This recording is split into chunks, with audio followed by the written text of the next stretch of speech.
রিমি আর সুমি গেছে গ্রামের বাড়িতে। গ্রামে শীত পড়েছে বেশ।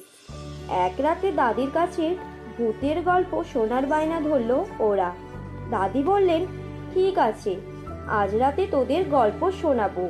রিমি আর সুমি খুব খুশি।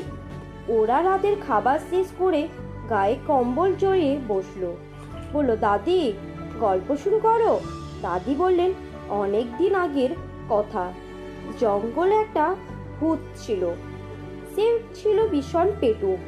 যখনই কোনো খাবারের গন্ধ পেত খেয়ে নিত। একদিনের কথা, ভূতটা গ্রামে ঘুরে বেড়াচ্ছে।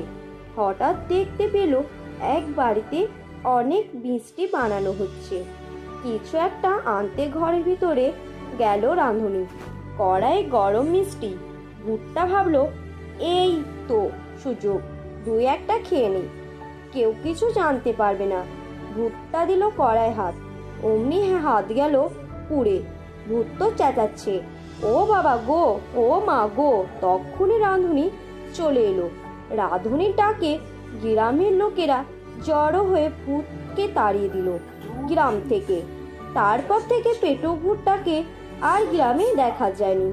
বেচারা ভূতের জন্য রিমির সুমির মায়ায় হলো। সে রাতে দরজার বাইরে দুটো মিষ্টি রেখে দিল ওরা।